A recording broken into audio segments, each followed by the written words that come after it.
ರಾಷ್ಟ್ರೀಯ ಹಿಂದೂ ವೇದಿಕೆ ಮುಖ್ಯಸ್ಥ ಜೊತೆಗೆ ಸೌಜನ್ಯ ಪರ ಹೋರಾಟಗಾರ ಮಹೇಶ್ ಶೆಟ್ಟಿ ತಿಮರೋಡಿಗೆ ಸುಪ್ರೀಂ ಕೋರ್ಟ್ ಈಗ ಬಿಗ್ ಶಾಕ್ ಅನ್ನು ಕೊಟ್ಟಿದೆ. ತಿಮರೋಡಿ ಅರ್ಜಿಯನ್ನು ಸುಪ್ರೀಂ ಕೋರ್ಟ್ ವಜಾಗೊಳಿಸಿದೆ. ಮಹೇಶ್ ಶೆಟ್ಟಿ ತಿಮರೋಡಿ ಧರ್ಮಸ್ಥಳದ ವಿರುದ್ಧ ಪಿತೂರಿಯನ್ನು ಮಾಡುತ್ತಾ ಇದ್ದಂತಹ ಈ ಗ್ಯಾಂಗಲ್ಲಿ ತಿಮರೋಡಿ ಗುರುತಿಸಿಕೊಂಡಿದ್ರು. ಹಾಗಾಗಿ ಅವರಿಗೆ ಗಡೀಪಾರಿನ ಶಿಕ್ಷೆಯನ್ನು ಕೋರ್ಟ್ ಕೊಟ್ಟಿತ್ತು. ಗಡೀಪಾರು ಪ್ರಶ್ನೆ ಮಾಡಿ ಮೇಲ್ಮನವಿಯನ್ನು ತಿಮರೋಡಿ ಸಲ್ಲಿಸಿದ್ರು. ಆ ಅರ್ಜಿ ಈಗ ತಿರಸ್ಕೃತಗೊಂಡಿದೆ.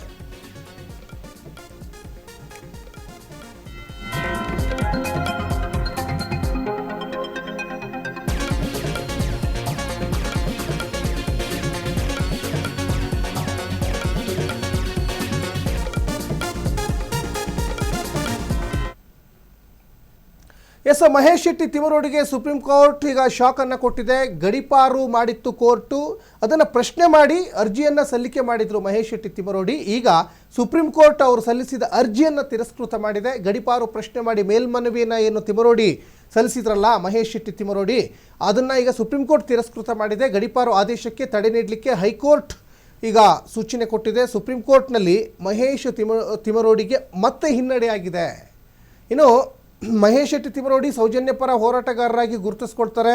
ಜೊತೆಗೆ ರಾಷ್ಟ್ರೀಯ ಹಿಂದೂ ಜಾಗರಣ ವೇದಿಕೆ ಸಂಸ್ಥಾಪಕರಾಗಿ ಗುರುತಿಸ್ಕೊಳ್ತಾರೆ.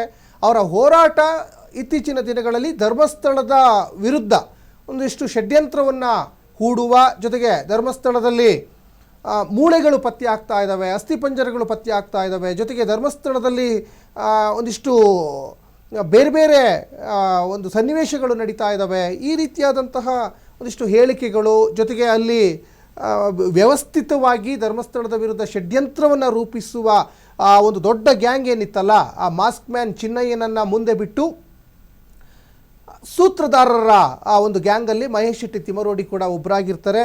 ಹಾಗಾಗಿ ಅವರು ಸಲ್ಲಿಸಿದಂತಹ ಒಂದು ಹೇಳಿಕೆಗಳಿರ್ಬೋದು ಅಥವಾ ಅವ್ರು ಮಾಡಿದಂತಹ ಸಂಚಿರ್ಬೋದು ಎಲ್ಲವೂ ಕೂಡ ಸುಳ್ಳು ಅನ್ನುವಂಥದ್ದು ಕೂಡ ಈಗ ತನಿಖೆಯಲ್ಲಿ ಈಗ ಬಟಾಬಯಲಾಗಿದೆ. ಹಾಗಾಗಿನೇ ಅವರಿಗೆ ಗಡೀಪಾರು ಅಂದರೆ ಈ ರಾಯಚೂರು ಜಿಲ್ಲೆ ಮಾನ್ವಿ ತಾಲೂಕಿನಿದೆಯಲ್ಲ ಅಲ್ಲಿಗೆ ಗಡೀಪಾರನ್ನು ಮಾಡಿತ್ತು ಕೋರ್ಟು, ಆದೇಶವನ್ನು ಹೊರಡಿಸಿತ್ತು. ಈ ಗಡೀಪಾರು ಮಾಡಿರುವ ಒಂದು ವಿಚಾರವನ್ನೇ ಪ್ರಶ್ನೆ ಮಾಡಿ ಮೇಲ್ಮನವಿಯನ್ನು ತಿಮರೋಡಿ ಸಲ್ಲಿಕೆಯನ್ನು ಮಾಡ್ತಾರೆ. ಗಡೀಪಾರು ಆದೇಶಕ್ಕೆ ಈಗ ತಡೆ ನೀಡಲಿಕ್ಕೆ ಹೈಕೋರ್ಟ್ ಕೂಡ ಈಗ ನಿರಾಕರಿಸ್ತದೆ. ಸುಪ್ರೀಂ ಕೋರ್ಟ್ನಲ್ಲಿ ಮಹೇಶ್ ಶೆಟ್ಟಿ ತಿಮರೋಡಿಗೆ ಮತ್ತೆ ಹಿನ್ನಡೆಯಾಗಿದೆ ಅನ್ನುವಂಥದ್ದು ಸ್ಪಷ್ಟವಾಗಿ ಗೊತ್ತಾಗ್ತಾ ಇದೆ. ಒಟ್ಟಿನಲ್ಲಿ ಅವರು ಸೌಜನ್ಯ ಪರವಾಗಿ ಹೋರಾಟ ಮಾಡ್ಕೊಂಡಿದ್ದಿದ್ರೆ ಸಾಕಷ್ಟು ಜನ ಅವರಿಗೂ ಬೆಂಬಲವನ್ನು ಕೊಡ್ತಾ ಇದ್ರು. ಆದರೆ ಅವರ ಹೋರಾಟ ಬೇರೆಯ ಹಾದಿಯನ್ನೇ ಹಿಡ್ಕೊಳ್ತಾ ಹೋಗ್ತದೆ. ಯಾಕಂದರೆ ಈ ಧರ್ಮಸ್ಥಳ ಮತ್ತು ಭಕ್ತರ ನಡುವೆ ಒಂದು ಅವಿನಾಭಾವ ಸಂಬಂಧ ಇದೆ. ದೇವರು ಮತ್ತು ಭಕ್ತರ ನಡುವೆ ಬಿಡಿಸಲಾರದಂಥ ಒಂದು ನಂಟಿದೆ. ಹಾಗಾಗಿ ಧರ್ಮಸ್ಥಳದ ವಿರುದ್ಧನೇ ಒಂದಿಷ್ಟು ಷಡ್ಯಂತ್ರ ಮಾಡುವಂಥದ್ದು, ಜೊತೆಗೆ ಭಕ್ತಾದಿಗಳಲ್ಲಿ ಗೊಂದಲವನ್ನು ಉಂಟು ಮಾಡುವಂತಹ ವಿಚಾರಕ್ಕೆ ಇವತ್ತು ಕೈ ಹಾಕ್ತಾರೆ. ಅವತ್ತು ಅವರ ಗ್ರಹಚಾರ ಜೊತೆಗೆ ಅವರು ತೋಡಿದಂಥ ಗುಂಡಿಗೆ ಅವರೇ ಬಿದ್ದಿದ್ದಾರೆ. ಬರೀ ಮಹೇಶ್ ಶೆಟ್ಟಿ ತಿಮರೋಡಿ ಒಬ್ಬರೇ ಅಂತಲ್ಲ, ಅದರಲ್ಲಿ ಸಾಕಷ್ಟು ಜನ ಈ ಒಂದು ಸಂಚು ರೂಪಿಸಿರುವವರಲ್ಲಿ ಭಾಳಷ್ಟು ಜನ ಇದ್ದಾರೆ. ಮಹೇಶ್ ಶೆಟ್ಟಿ ತಿಮರೋಡಿ, ಆಮೇಲೆ ಗಿರೀಶ್ ಮಠಣ್ಣನವರ್, ಯೂಟ್ಯೂಬರ್ ಸಮೀರ್ ಇರ್ಬೋದು, ಸುಜಾತ ಭಟ್, ಹೀಗೆ ಅನೇಕ ಜನ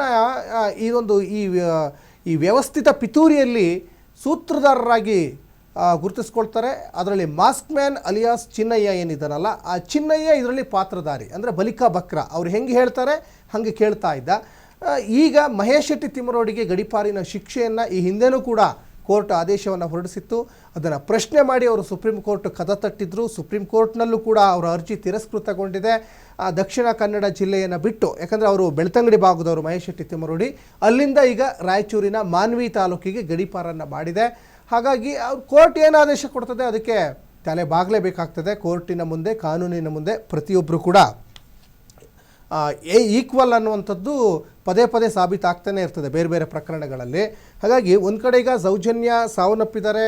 ಆ ಸೌಜನ್ಯ ಪರವಾಗಿ ಸಾಕಷ್ಟು ಒಂದಿಷ್ಟು ಸತ್ಯಾಸತ್ಯತೆ ಹೊರಗಡೆ ಬರಬೇಕು ಅನ್ನುವಂಥ ಮಾತುಗಳು ಕೇಳಿ ಬರ್ತಾ ಇದ್ದಾವೆ. ಸೌಜನ್ಯ ಪರವಾಗಿ ಹೋರಾಟ ಮಾಡ್ತಾ ಇರೋದು ಅದೇನು ತಪ್ಪು ಅಂತ ಹೇಳೋಕ್ಕಾಗಲ್ಲ. ಆದರೆ ಈ ವಿಚಾರ ಏನಿತ್ತು, ಈ ಸೌಜನ್ಯ ವಿಚಾರ, ಅದು ಸೌಜನ್ಯ ಪರವಾಗಿ ಇರುವಂಥ ಹೋರಾಟ ಅದು ಧರ್ಮಸ್ಥಳದ ಕಡೆಗೆ ವಾಲ್ತದೆ. ಧರ್ಮಸ್ಥಳದ ವಿರುದ್ಧ ಧರ್ಮಾಧಿಕಾರಿ ಡಾಕ್ಟರ್ ಡಿ ವೀರೇಂದ್ರ ಹೆಗ್ಗಡೆಯವರ ವಿರುದ್ಧವಾಗಿ ಅದು ತಿರುಗುತ್ತೆ. ಇಡೀ ಚಿತ್ರಣವೇ ಬದಲಾವಣೆ ಆಗ್ತದೆ. ಒಂದಿಷ್ಟು ಈ ತಲೆಬುರುಡೆ ಅಲ್ಲೆಲ್ಲೆಲ್ಲ ಸಿಕ್ಕಿದೆ ಅಂದ್ಕೊಂಡು ಅಲ್ಲೇ ವ್ಯವಸ್ಥಿತವಾಗಿ ಇವರೇ ಮುಂಚೆನೇ ತಂದಿಟ್ಟು SITಗೆ ತನಿಖಾ ಒಂದು ಸಂಸ್ಥೆಗೆ ದಿಕ್ಕು ತಪ್ಪಿಸುವಂಥ ಕೆಲಸಕ್ಕೆಲ್ಲ ಮುಂದಾಗ್ತಾರೆ.